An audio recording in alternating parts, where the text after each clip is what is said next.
নমস্কার বন্ধুরা, আজকের পটলের রেসিপি হতে চলেছে সব থেকে সেরা। এতটাই মুখরোচক হয় যে এইভাবে হয়তো আগে কোনো দিন বানাননি।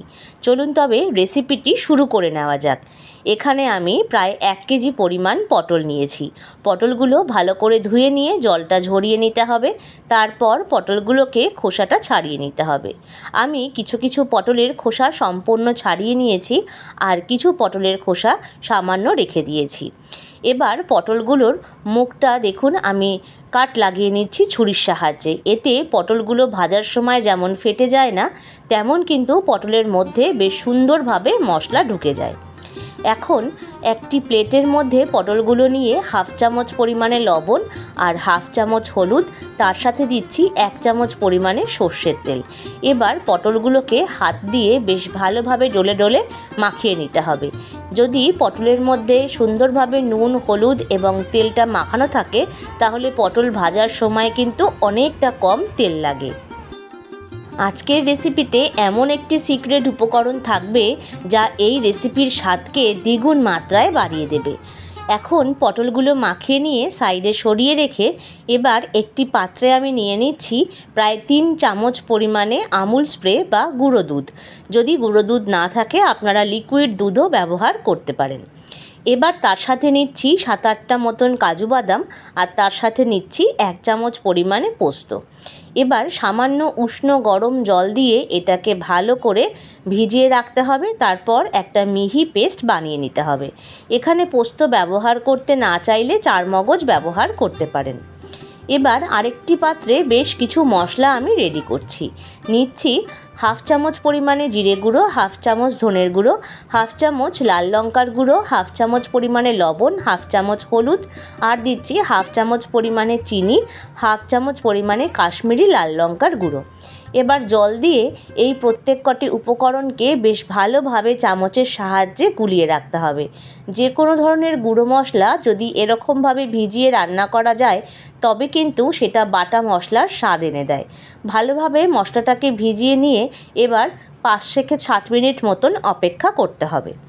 এদিকে কড়াই বসিয়ে আমি দিয়ে দিলাম প্রায় 2 টেবিল চামচ পরিমাণে সর্ষের তেল।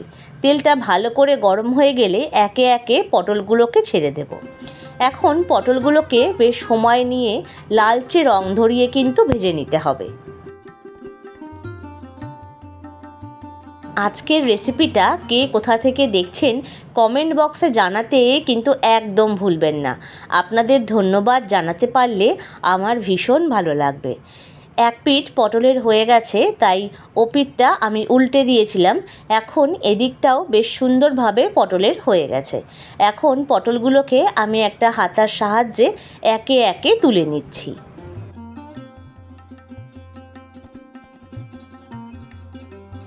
বন্ধুরা, পটলের রেসিপি তো আপনারা অনেকেই অনেক রকমভাবে খেয়েছেন।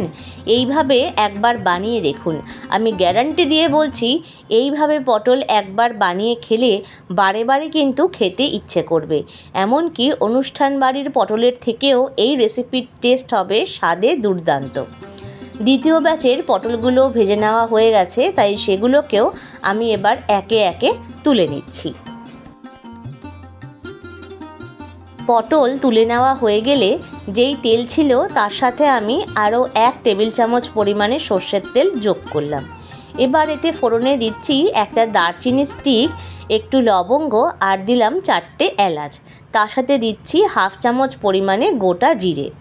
এবার এই প্রত্যেক কটি উপকরণকে বেশ ভালোভাবে নাড়াচাড়া করে ভেজে নিয়ে এর মধ্যে আমি দিচ্ছি 1 চামচ পরিমাণে গ্রেট করে নেওয়া আদা। চাইলে এখানে আদা বাটাও ব্যবহার করতে পারেন। এখন আদাটাকে বেশ ভালোভাবে নাড়াচাড়া করে সামান্য ভেজে নিতে হবে। মোটামুটি 30 সেকেন্ডের মধ্যেই দেখতে পাবেন আদাটা বেশ সুন্দরভাবে ভাজা হয়ে গেছে। তখন আগের থেকে যে মশলাটা গুলিয়ে রেখে দিয়েছিলাম সেটাকে দিয়ে দিলাম। এখন বেশ মশলাটাকে নাড়াচাড়া করে কষিয়ে নেব। গ্যাসের ফ্লেমটাকে মিডিয়ামে রেখে মশলাটাতে দিয়ে দিলাম সামান্য পরিমাণে জল, যাতে মশলাটা তলায় না ধরে যায়, এবং মশলার থেকে তেল ছেড়ে আসা অবধি আমাদের অপেক্ষা করতে হবে। ঠিক সেই সময় নিয়ে নিচ্ছি এখানে আমি 3 টেবিল চামচ পরিমাণ টক দই একটি পাত্রে নিয়েছি। এবার এর সাথে আমি সেই সিক্রেট উপকরণটি দিচ্ছি সামান্য নাটমেগ বা জায়ফলের গুঁড়ো।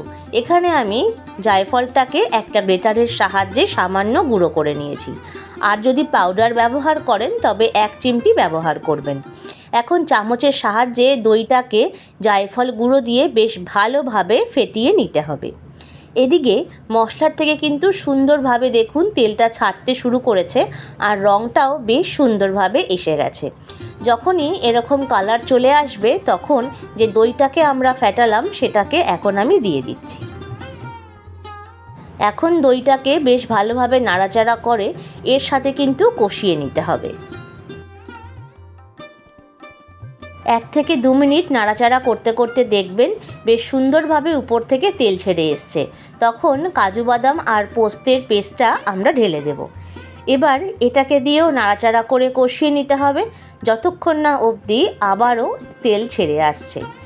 এবার এটা দিয়েও 2 থেকে 3 মিনিট ভালোভাবে নাড়াচাড়া করে কষিয়ে নেব। এটা দিয়ে কিন্তু ক্রমাগত নাড়তে হবে, কারণ যেহেতু কাজু বাদাম দেওয়া আছে তলায় কিন্তু ধরে যাওয়ার সম্ভাবনা থাকবে।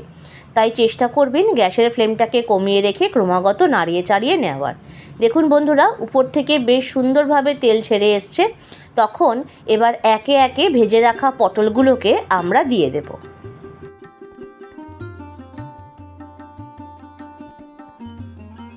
সম্পূর্ণ পটলগুলো দিয়ে নেওয়া হয়ে গেলে এখন পটলগুলো দিয়ে নাড়াচাড়া করে আমাদের কষিয়ে নিতে হবে। এখন পটলগুলোকে 1 থেকে 2 মিনিট বেশ ভালোভাবে নাড়াচাড়া করতে হবে এবং পটলের গায়ে যাতে মশলাগুলো লেগে যায় সেই দিকে অবশ্যই লক্ষ্য করবেন। এখন একটা ঢাকনা দিয়ে 3 থেকে 4 মিনিটের জন্য ঢেকে দেব। 4 মিনিট বাদে ফিরে আসলাম। দেখুন বন্ধুরা, পটলগুলো কিন্তু বেশ সুন্দরভাবে কষে এসছে আর তেলও উপর থেকে ছেড়ে দিয়েছে। আর পটলগুলো কিন্তু বেশ সুন্দরভাবে নরমও হয়ে এসেছে।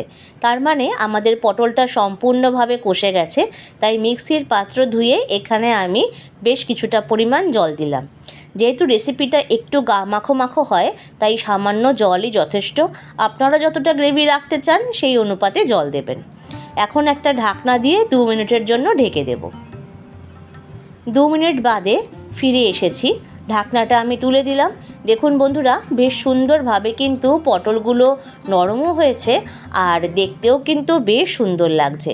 ভালোভাবে একবার নাড়াচাড়া করে নিয়ে এবার এর মধ্যে দিচ্ছি সামান্য পরিমাণ একটু গরম মশলার গুঁড়ো, যা এই রেসিপির স্বাদকে একটা অন্য মাত্রা এনে দেবে। একবার ভালোভাবে এটা দিয়ে নাড়াচাড়া করে নিতে হবে।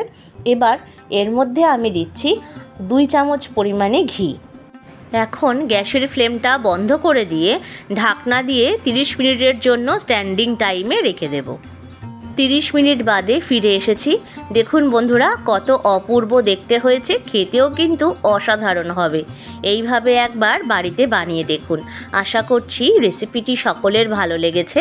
ভালো লেগে থাকলে লাইক, শেয়ার এবং কমেন্টস করবেন। আর নতুন বন্ধুরা চ্যানেলটিকে সাবস্ক্রাইব করে আমার প্লিজ পাশে থাকবেন। প্রত্যেকে ভালো থাকবেন, সুস্থ থাকবেন।